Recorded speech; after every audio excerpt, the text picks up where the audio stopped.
From the campus of Yale University, this is Business Talk with Jim Campbell, nationally syndicated across the country on the Biz Talk Radio Network and coming to you from our flagship stations, Yale Radio WYBC and 1490 AM WGCH Greenwich. All talk and all business, 60 minutes of radio with leading figures from the world of business along with the business of politics and sports. Was a leading hedge fund manager falsely accused of insider trading by the U.S. Attorney's Office for the Southern District of New York, led by Preet Bharara, ruining his business and reputation. We'll look into whether there was prosecutorial overreach from the hedge fund manager himself and the investigative journalist on the story.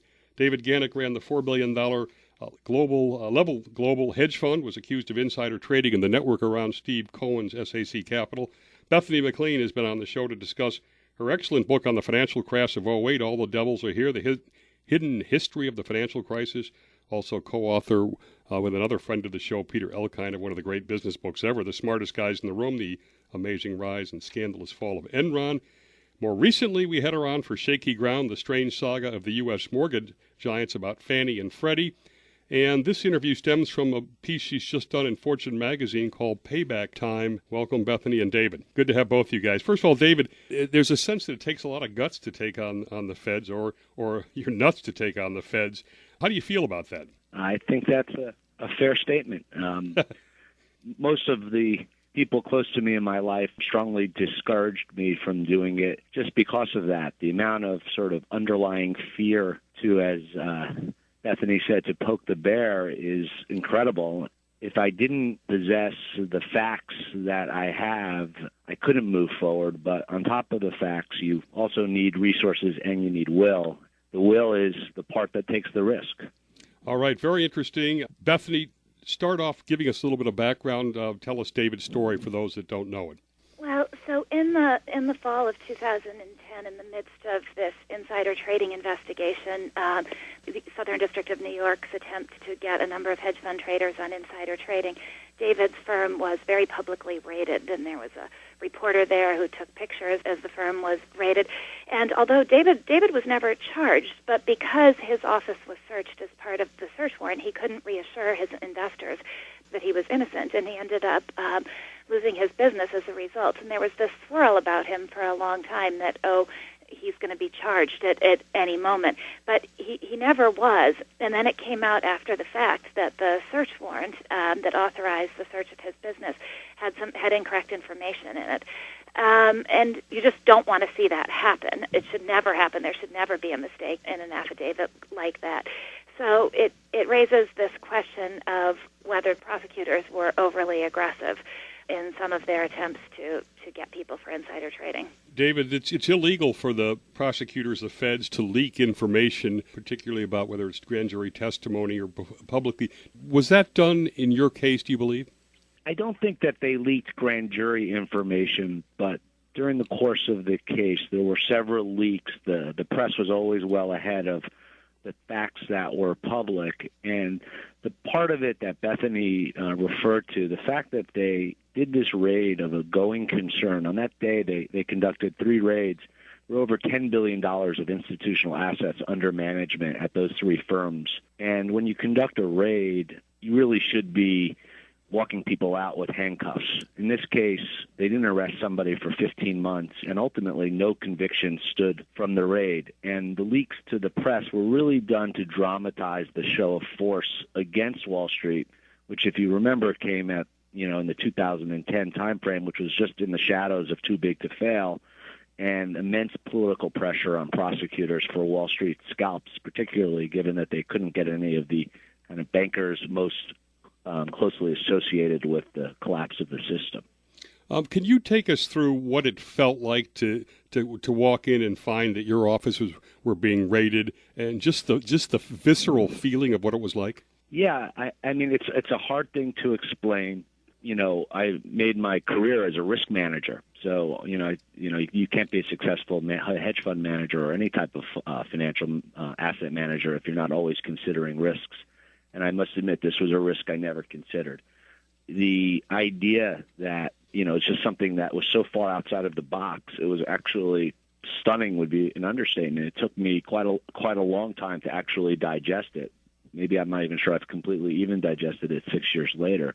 But it's this surreal moment when it's like more or less right out of a movie, I would say, where you can't believe what's happening. And those Blue Jackets, were able to destroy 25 years of a career in a nanosecond, and many of the lives of the people who worked with me and for me. Let me ask you this now. Bethany says in the article that you have a great reputation for integrity. You didn't get close to the line, the edge. You were tough on some of your people, but not a corner cutter. So is that as background, not counting casting aspersions on you, switching over to SAC, there was a lot of feeling everywhere that it was edge based on inside information. Dell in particular, quarterly earnings leaks went to Raj Rajaratnam's outfit along with the alleged allegations. You worked for SAC for a while. You were in this network. Did you not think or know that a lot of insider trading was going on and this kind of information, regardless of the fact that you yourself had a great reputation? Well, I think to be fair, that became, I worked for Steve from the late 90s to the early 2000s. Okay. And that was not I understand what you're saying because there's been so much media about that subsequent to that. But in that time frame, that was not what people thought, or frankly, wasn't what I experienced working there. So I would have to say, from my personal experience, no. Okay.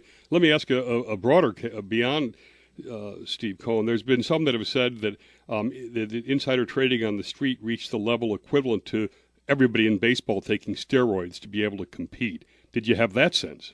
Honestly, I really didn't. It's interesting. I guess prosecutors need to allocate resources. And I would say in this day and age, information travels so fast. When Raj Ratnamajarian's firm was raided and he was arrested on the same day, I would say that sent a shockwave throughout Wall Street. The feds were using wiretaps, and it was a major eye-opener for the industry, and certainly people reacted to it. I think there's been a lot of confusion since then, and I think the government really exploited that, particularly in the case against Chason and Newman, of what the law is. In the face of gray areas, the prosecutors really exploit the gray areas, and in this case, we're able to create a whole string of cases that were ultimately turned back by the Second Circuit to say that they had gone too far. One has to ask the question when they've brought over 100 cases against insider trading, is that actually overkill? And is that more for personal aggrandizement? Because I can assure you the effect on the participants in the market were there only after a few. All right, now I want to go into the accusation. Sam Andondakis, I don't know if I'm pronouncing it right, was in a Fed, there was an indictment or whatever, that said that you were provided inside information and you traded on it, which ended up being something he did not even testify to. Talk about that. I think one of the things that gives great substance to my case against the government is at the trial for Newman Chason, Sam Andondakis, who worked for my firm, and we had fired actually 6 months prior to this for violating our compliance manual. Interesting. Sam and the FBI agent who had interviewed Sam both testified at the trial that they had not shared any inside information or the sources of inside information with me. That became the foundation for my suit against the government because that contradicted what was in the affidavit where they mentioned my name 7 times about receiving inside information, albeit with nothing specific attached to it. And when we were able to figure that out, that those meetings between the FBI and Sam and the prosecutors took place 2 or 3 weeks before the affidavit came out, that there was a direct contradiction. I personally don't think that in a million years they thought they'd ever have to be accountable or answer for that. Bethany, we're right down to the end. You're obviously known as a journalist who pursues the truth. Are you pursuing this because you believe David's 100% credible and this is an overreach story? I believe that there was a mistake in the affidavit, and it's very clear there was a mistake in the affidavit.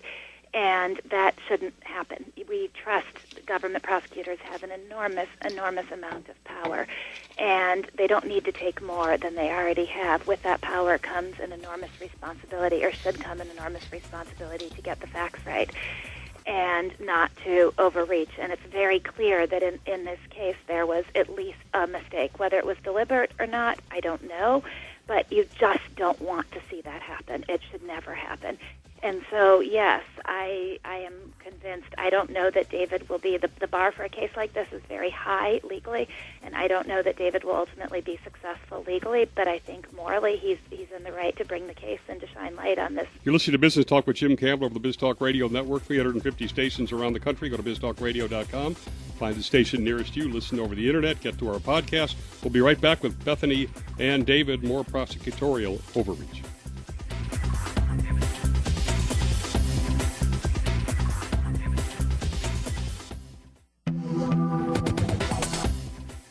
And we're back with Bethany MacLean and David Ganek. David ran a hedge fund that was basically assaulted by the feds in New York, and Bethany's written an article on it in Fortune magazine called Payback Time. David, I want to explore now, you were obviously very well regarded, a philanthropist, big presence in New York City, a lot of investors in your hedge fund. What happened with all of that, after this came out? I mean, I think it happened in sequences. The first thing right after it happened was I had to make a decision. I had to first digest what happened on a real-time basis and then make a decision about what I was going to do about the future of the fund. After hiring two different law firms to do an unfettered investigation of everything that was contained in the search warrant to sort of wrap my arms around what had happened, I then had to make a decision about whether I was going to keep the business going or not. This happened on November 22nd. After the investigation happened on February 7th, one of my lawyers called the U.S. attorney from the Southern District and said, I think, after I'd been sterilized by the internal investigation, they called the U.S. attorney and said, look, we think you've made a mistake here, and if you can't give Mr. Ganek some cloud cover, he's going to shut the business down. At that point in time, the raid was already very controversial. I think there was already a lot of people, at least in the Bar Association, very critical of what the raid represented. And the U.S. attorney told us that they can't help at all. And 4 days later, I shut the firm down. I liquidated an $8 billion balance sheet, and we returned all the money to the investors, not more than a month or two after that, in early April. After that, my partner wasn't ultimately indicted until 15 months later, which is highly unusual, particularly in the face of a raid. Makes it look much more like a fishing expedition. And then after that, there was a trial, and then there was an appeal to the Second Circuit that reversed the conviction, and then the government tried to take it all the way up to the Supreme Court, where they were ultimately rejected, and then they had to vacate the charges. In that whole period of time, a lot of time was spent, supporting those efforts, closing the firm down, and putting out tons of fire that, frankly, are just at this day and age finally getting put out. Wasn't until 2 years later that I actually, just 2 years from now, 2 years ago, that I decided to sue the government, which then launched this case and experience on a whole different path. At the time this happened, had Goldman Sachs just taken a piece of your fund, right, for a significant amount of money? Yeah, Goldman had bought a passive minority interest in my fund at the end of Q1. Once, I got a front row seat to seeing how the government handles this type of experience, of which I was arguably frightfully and blissfully ignorant, it became very clear that the government had done very little, if any, due diligence about what our business was, how we did business. They knew almost nothing. Really? And when you contrast that to the 2-year negotiations that I had with Goldman Sachs to ultimately do a deal with them, they knew a lot more about my business when they bought that stake in it than the government even remotely tried to get to know. But yes, so couple months, 6 months before this, I had sold a piece of my business to them. What happened? For several $100 million, yeah. The impact on your family and your friends and your position in New York City? It was very hard. I mean, the government made it very public, and as Bethany referred to, and it's also in our complaint, they wanted maximum press coverage for this. And that really ensured. I mean, the problem with a raid, unlike a trial, is you are completely guilty until proven innocent, not innocent until proven guilty. And the second they came off the elevators, it was a commercial death sentence. Reputations were killed and careers were squashed. That made it very difficult. And, the fact that there was such a big magnifying glass in all of this, it made things very hard for me and for my family and with respect to my relationship to New York City and the things that I was involved in. Like anything else, I had people who disappointed me and turned their back on me. And the good news is we also had lots of friends and people who supported us through it and, didn't bat an eye. But, it's a hellish, I can't describe it. It's a surreal and hellish experience, and it doesn't go away. And, the battlefield that you fight this on is completely unfair. I mean, if you think about it right now, I'm suing the government. The government tried to have the case dismissed, and the judge said there should be a trial. I am now having to fight a appeal by the government just to see if there's a trial. If we win this appeal, the government can then take that appeal to the Supreme Court, again, just to see if there can be a trial. There hasn't been a verdict. Wow. And the net of all of this, in my opinion, is one of the things is it makes it very hard to sue the government from a resource and time standpoint, A, and B, it really suppresses the truth. The U.S. attorney in this case spends a lot of time talking about integrity, criticizes cultures of corruption all over the different parts of the world. And yet, when I'm trying to find the truth out about what happened here, all they're doing is rope-a-doping me and bobbing and weaving, and it'll take several years if the truth ever does come out. Wow. I don't know if you have kids or not. What did you tell your kids? At that point, my oldest was, just becoming a teenager, and I think it was hard for them to understand the complexity of what happened, but, we tried to explain to them that, very soon after this happened, that our life had changed very dramatically, and the family would be under a lot of stress. I couldn't quite explain the nuances and the complexities of what had happened, but it was something that they've lived with. Maybe not fully understanding what it was, but the trauma on all of us was very real.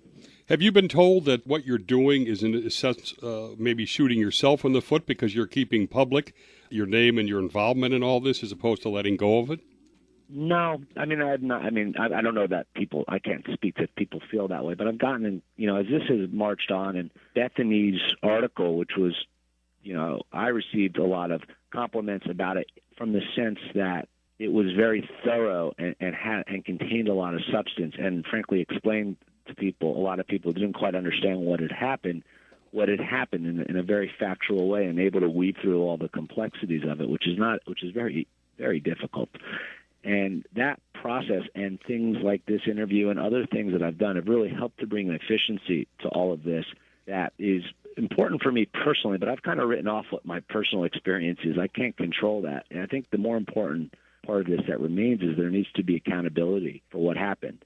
And as we move along, even without winning a verdict, which I'm confident if we can get to a trial that will happen, there does get more efficiency and clarity does come to it. And the facts that will remain from all of this is that this was an effort by the government to effectively aggrandize themselves. All of the participants from Preet Bharara to Rich Zabel all benefited greatly from this.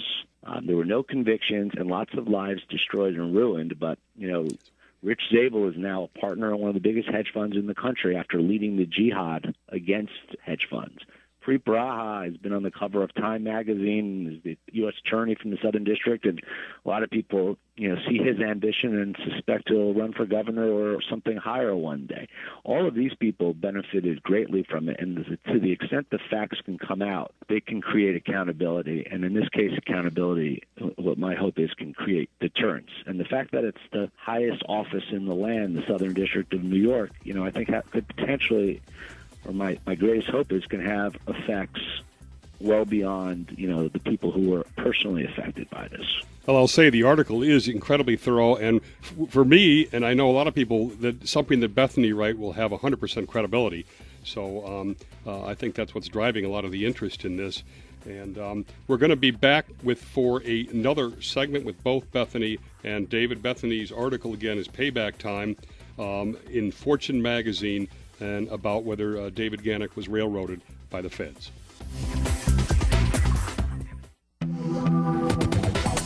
We're back with David Ganek, former hedge fund manager of Level Global, and Bethany MacLean, investigative journalist.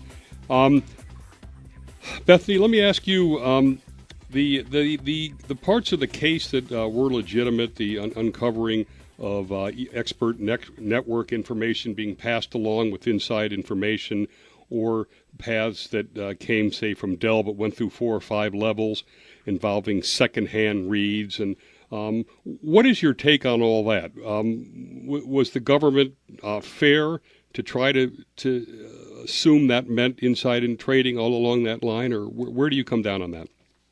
I think that's a really good question, and the problem is, as David was saying earlier, is that the line really isn't clear. Part of any trader in the market, their job is a relentless quest for edge, to try to learn things that other people don't know, to try to get insight into what a company's earnings are going to be. And some people have argued that the government tried to criminalize behavior that was just a quest for information. And in some of the indictments that the government brought, and the convictions that were later overturned, the Second Circuit Court of Appeals said, no, this isn't insider trading if the supposed tippy isn't getting any benefit from the information they passed along. Much less does the tipper know of any benefit that the tippy is getting. That's not insider trading, folks. And I do think it would be helpful for everybody to have a brighter line about what is and what isn't insider trading, because if you think about it, part of a relentless quest for edge is market efficiency. That's what the market's job is. So it's hard to draw a line and say that's criminal. Now, I was surprised to read that Barry Scheck, who runs the Innocence Project, would get involved in a case like this, and certainly, defending a hedge fund guy is different than defending some guy who's been falsely accused, who may not have a lot of money in a murder or something. Tell us how that happened. Well, first of all, I really agree. And Barry Scheck and Nancy Gertner, and Nancy was an ex-federal judge from Boston and currently a Harvard law professor. And I think there's important symbolism there, very important symbolism. I'm glad you brought it up. Both of them do not stand with what my caricature is of the wealthy, successful, art-collecting hedge fund manager, and I can appreciate what that means to people who aren't in this world. And I'm sure they have the same cynicism about that, and I don't blame them for that. But when they saw what the facts were in this case, and they weren't putting their name next to mine just because I asked them to. They thoroughly dissected the facts of this case and were ultimately completely outraged by it. They're both amazing advocates for what I would describe as an epidemic of prosecutorial abuse. And having them on board, I think, sends a message to the system and ultimately to the public that if the government can do this against somebody like me, we know they do it against people who can't defend themselves on a regular basis. That's a fairly well-known, established fact statistically if you look at the statistics. So the fact that they can wantonly kind of jump into this world as sloppily and irresponsibly as they did with me, it's a scary moment if you peel it back and think about what the implications of that are. And again, the primary outcome, and I would argue objective of all of this, was the enrichment of the participants. So their involvement is both great to have partners who are so smart and able, but the symbolism of it, I believe, is equally important. And they don't stand with people like me; they stand for people whose civil rights get trampled on a daily basis, which is something that is what the ultimate outcome of this, we hope, does something about. At this stage, it's a crusade for you. Is it partially, or how much is it fueled by anger at the feds? And is there personal animus with Rich Zabel, who was the number 2 guy there? Well, listen, I would say it's very fair to say there's an emotional side of this for me, 100%. How could you not be emotional about what's happened? But you don't make a decision like the one that I made to sue them based upon, or I don't think you should, at least, based upon emotion. It has to be based upon strong underpinning of facts and a rationale, because the consequences of suing the government, besides, I've witnessed firsthand the damage the government can do to people and to a business. To continue to battle with them is a terrifying thought, and their power is immense. And frankly, from my perspective, they don't play fair. And so to engage in this type of battle, you can't just run into it emotionally, because that's how you're really going to get hurt. You have to have a combination of rationale and emotion. So this was a very deeply analytical decision that was underpinned by emotion, but just to do this for emotion, there's just far too much risk involved. It doesn't mean that I'm not terribly upset and angered by.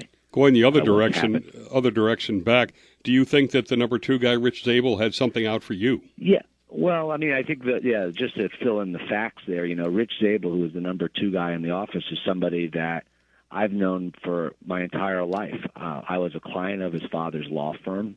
His father, it's one of the wealthiest legal law families in New York City. And his father is a partner in Schulte Roth Zabel. Schulte Roth Zabel is the largest hedge fund law firm in the country. When I launched my fund, his father walked me into the office and into their offices so that they could represent me. Rich had most of the prosecutors. There's this revolving door where prosecutors spend time and then become defense attorneys at white shoe law firms and make lots of money, and that's their right. Mm-hmm. And that happens all the time. Rich did that once, but then the second time he came back, he really parlayed it into what I call the A-Rod contract, for prosecutors. So there was always this issue of, isn't it a bit bizarre that Rich Zabel has known me for 25 years and didn't recuse himself from my case? And in fact, the first meeting, and I wasn't at this meeting, that my firm had with the U.S. attorneys, he led the meeting. Interesting. It's always been a source of, it's been disconcerting to me, to say the least. All right, Bethany, let's talk about some of the recent rulings, some of which have been setbacks to the efforts of the Southern District of New York. The Newman ruling, and then I guess there's a recent ruling about a case involving Billy Walters.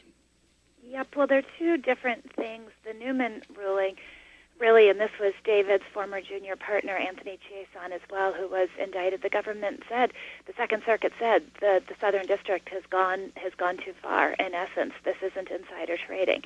And so it was a huge setback to the Southern District's campaign. And then what's happened recently is really equally disconcerting, because in this case that the government has brought against Billy Walters, it turns out that an FBI agent, and it should be noted, an FBI agent who was on David's case as well, involved in David's case, had been leaking grand jury information to the New York Times and the Wall Street Journal, and so it raises this question of, it harkens back to the thing David had brought up about the raid and the publicity surrounding it.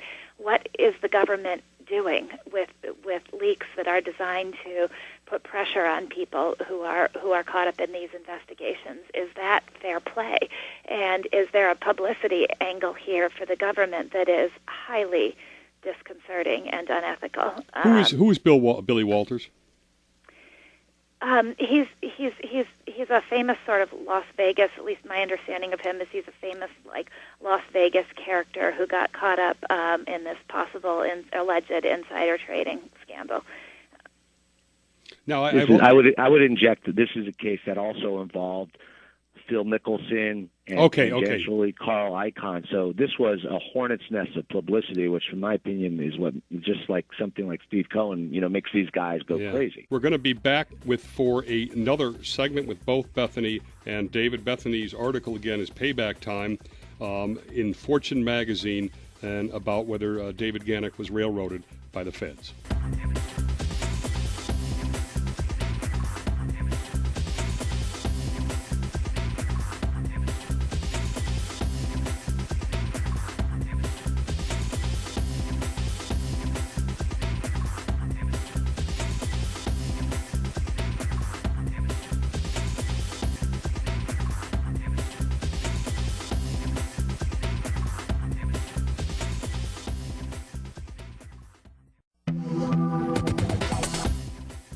And we're back with Bethany MacLean and David Ganek. David ran a hedge fund that was basically assaulted by the feds in New York, and Bethany's written an article on it in Fortune magazine called Payback Time. By the way, that's one thing that really bothered me about that, now that I know who he is that it did not appear, and I don't want to be appear defending this guy, but that Carl Icahn had anything to do in a nefarious way, and yet his name was put on the front page of the Journal. That would be factually correct. I think that is 100% what happened. Now, I understand, which I also didn't know till recently, that they are going to be allowed an appeal of Matthew Martoma's case. Is that true? And if you're asking me, I don't know. I don't know the anser to that. I had seen that as well. That there is going to be an appeal. Is that kind of surprising, or that they would accept it? I don't know. To me, from what I know of the Martoma case, it was about as cut and dry insider trading as it can get. That said, one of the things that we've learned, unfortunately, is that the government's presentation of the facts is not always the whole story, and so there's always the possibility that there's information that we don't know and that would shed a different light on this. I don't see it. To me, the Martoma case, and certainly from people in the market who were there at the time, saw that as about as cut and dry insider trading as you could get. But you know what? I'm of the belief there could always be more information. Okay, Bethany, let me ask you this: there's those that say that insider trading is rather victimless versus the mortgage crisis, which really destroyed a lot of individuals, et cetera, who lost their homes ultimately, as well as a lot of their net worth. Do you think that the prosecutors, the feds, the U.S. Attorneys should have tried to put folks in jail for the financial crash rather than so much focus on high-profile insider trading? Well, I think the insider trading investigation was a feint, a look over here, so that people don't focus on the lack of prosecutions after the financial crisis. There is a huge line between what we all perceive as ethical wrongdoing and what's actually criminally prosecutable. And so I'm not sure. I wish there were clear-cut prosecutions that could have come out of the financial crisis. The cases were not easy to make. They never are. Even in the case of Enron, the criminal cases were very, very hard to make. This stuff can be really complicated. So I'm not. When I criticize the government, I'm not saying they walked away from an easily prosecutable case. I don't see it. But I do think the insider trading cases were a handy distraction. Okay, now I understand. I don't really know what the legal term means, but the government has qualified immunity in these kind of cases where they are sued. Where do you come out on the odds of David winning, and how long do we have to go on this shoot before we get there? I would never predict it. Government legal rulings are inherently unpredictable. It's a very high bar because qualified immunity means that you have to actually believe that the government, that their wrongdoing rose to the level of malevolence or total incompetence, or that they deliberately set out to lie rather than just making a mistake. It's a very high bar, and I would never try to handicap it. But I think David's done the right thing just by bringing the case and shedding light on this. And the mere bringing of the case may make prosecutors hold themselves to a higher standard, which they should do. They should do anyway. They have an enormous amount of power, and it should be used very, very carefully.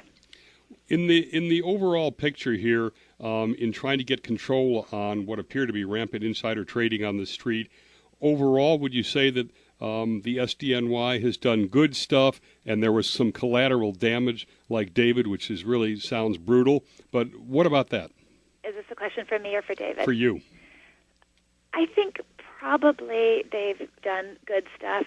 There were certainly rumors for many years about SAC, and I think that deterrence probably is good, but the extent of the overreach is a little bit frightening as well. Why go to so much effort to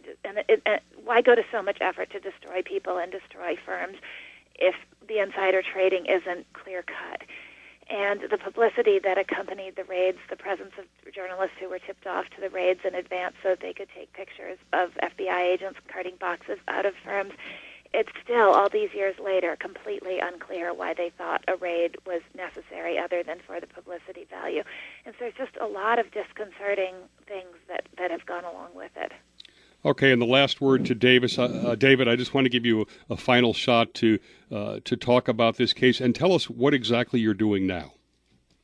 Sure. Well, just to put the case in its current, to bring you up to date, up to the minute on it, this month is the hearing in front of the Second Circuit.